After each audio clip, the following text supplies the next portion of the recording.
O que importa na sua empresa? Aí eu vou falar a minha visão. Quais KPIs você tem que acompanhar? Tá? Aqui eu coloquei como primeiro ponto o nível de satisfação do seu cliente. Então, você pode formar um NPS, Net Promote Score, para quem não é familiarizado, pesquisa NPS. Acho que é a métrica mais universal de índice de satisfação do cliente. Você não precisa contratar uma empresa paga para ter isso. Você pode rodar ali um formulário de pesquisa, um Google Forms da vida, né?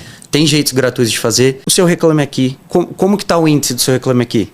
Você já parou e dividiu quantas reclamações você tem em determinado período versus quantos pedidos faturados você teve? Você está colocando isso ao longo do tempo?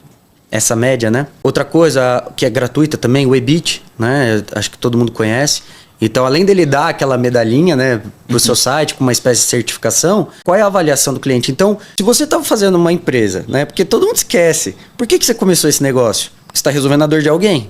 Essa pessoa está se sentindo resolvida, né? É o primeiro ponto. Então, esses KPIs eu colocaria em primeiro lugar. Vendas, eu penso o seguinte, KPIs de venda, ou KPIs, né? Não sei qual que é o certo aqui, mas vamos lá. Quantos usuários, sessões você está trazendo, conversão e ticket médio. Porque todo mundo fala, eu quero vender mais.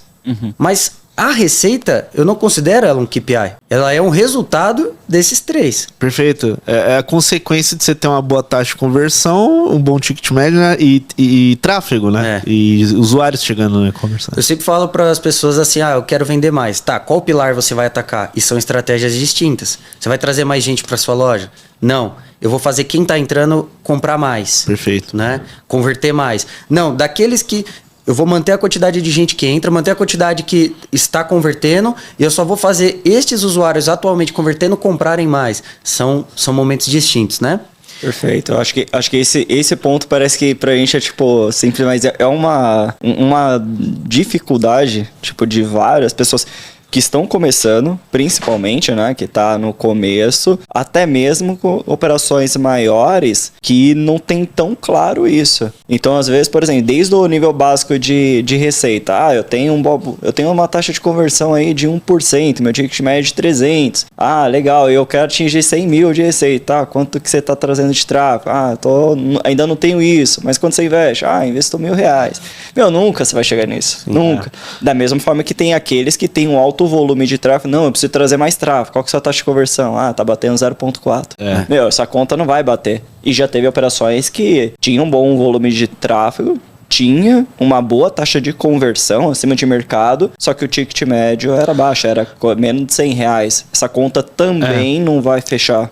Se eu fosse dar uma opinião minha pessoal vendo essas operações, eu vejo que a que tem o problema no ticket médio, na minha opinião, é não diria a pior, né?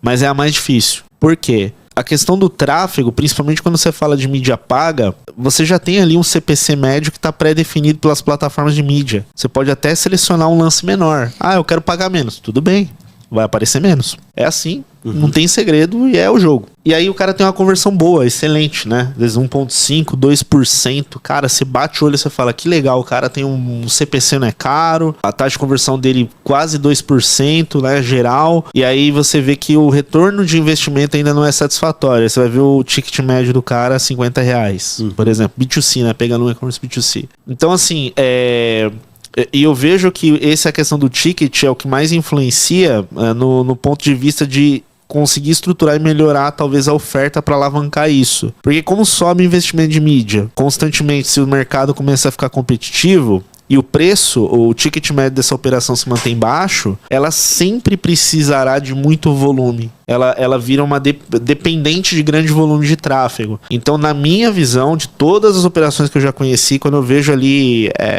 empresas que têm um ticket médio muito baixo, quando eu falo muito baixo é assim, R$30, R$40, precisa de muito volume, muito volume. É diferente quando você já gira na casa de 150, 200, 250, você vai bater um retorno de investimento bom. Em contrapartida, tem as operações que têm produtos mais complexos, né?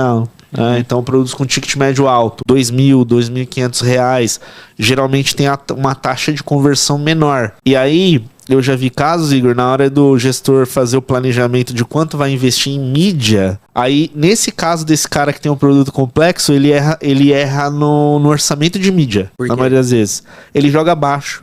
como a taxa de conversão dele é baixa, Sim. ele comete o erro de ter um orçamento muito baixo de tráfego, entende? Entendi. Então ele não gera usuários suficientes para chegar na meta que ele precisa. Só que em compensação ele tem um ticket médio bom. Sim. Então não é tão difícil de chegar no resultado. Então eu gostei, eu acho que é importante esses 3 pilares que você falou, olhando, né, usuários, ticket médio, e taxa de conversão e ticket médio. E óbvio, cada tipo de segmento e operação tem uma ou outra que impactam mais no resultado final, né? Sim. Só que eu também elegi aqui alguns KPIs de saúde, tá?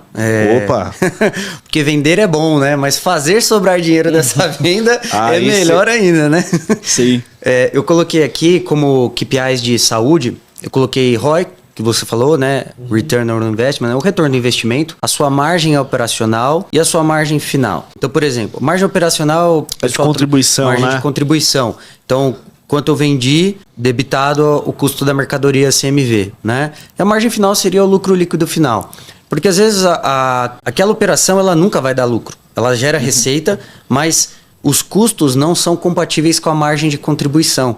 Então, ou você tem que trabalhar melhor a sua margem de contribuição, né? Ou seja, buscar um portfólio de produtos, ou pelo menos, poxa, será que eu consigo 1, 2, 5% de vendas de um portfólio que me traz uma maior margem de contribuição? Ou será que eu consigo reduzir custo? Porque realmente, assim, todo mundo fala, reduz custo. Às vezes não dá para cortar. Às vezes você realmente não tem o que fazer, né? Então eu coloco esses KPIs também. Sempre importante, o que nós fazemos é assim, você tem que comparar. Dado solto não adianta. Então, eu comparo com o proporcional. Então, por exemplo, hoje é dia 19, certo? Eu vou comparar do dia 1 até o dia 19 versus 1 a 19 do mês anterior e versus 1 a 19 do ano anterior. Para você entender como que está a evolução da empresa. Claro que a comparação mês contra mês, ela pode ser complexa porque, principalmente em mercados nichados, um mês é melhor que o outro, né? Então você tem que levar isso em consideração também. Mas é importante porque às vezes você pode pegar algum erro, né? Que está acontecendo ali na operação. Eu coloquei aqui KPIs operacionais, tá? Vamos lembrar assim, você trouxe gente, seu site é bom, converteu, o frete tá legal, a descrição tá legal, tal. Vendi. E agora? Tem que entregar, parceiro. Entende? Só Rock Balboa, só termina quando termina. Ou seja, o produto na casa do cliente, na mão dele. E ele feliz. Então, assim, KPIs que a gente acompanha também, o número de pedidos por homem, né? Ou seja, por pessoa da operação, para que não fique demasiado e a sua operação consiga comportar, né? Então, assim, SLA, né? O quanto eu estabeleci de prazo de expedição, que é diferente de prazo de entrega. E aí, inclusive, tem muita gente que ainda trabalha com espaço de estoque, SLA de estoque, porque ele não está trabalhando com o estoque dele, né? Às vezes ele trabalha com de algum fornecedor. Então, você tem o SLA do estoque, o SLA da expedição e o SLA da entrega. Você tem que observar se você está cumprindo com o que você propôs e se o que você propôs é suficiente para o seu cliente. Principalmente em mercados just in time, né? Mercado iFood. Querem 15 minutos, né? Agora, entreguem no mesmo dia, às vezes não é nem um diferencial. Vocês concordam? Né? Entendo. Então, por exemplo, no meu tipo de mercado, as pessoas normalmente têm muita urgência. Principalmente nas regiões metropolitanas, capitais. Então, você não pode ter um SLA muito grande. Então, eu prometi que eu faço expedição da mercadoria no mesmo dia. Qual é a taxa de pedidos que não foi expedida no mesmo dia? Como que isso está sendo acompanhado ao longo dos dias? E por que não foi? Foi ruptura de estoque? Você tem que fazer inventário com maior frequência. Você tem que tomar cuidado com o estoque prateleira versus sistema. Não foi ruptura de estoque, foi porque deu falha na coleta. Sente e conversa com as transportadoras. O que está acontecendo, né? E aí depois vem uma coisa importante de você monitorar, seja com uma solução proprietária, que é o nosso caso, nós desenvolvemos a integração com as transportadoras, porque já é dado a data de entrega. Certo? A estimativa de entrega. Então, se eu prometi para essa data e você tem uma integração com a transportadora e você sabe que o produto não está entregue, o mínimo que você pode fazer é ser transparente com o seu cliente e falar: não entreguei conforme prometido, estou ciente do problema, já estou em tratativa. Você eleva o nível de seriedade da sua empresa no mercado.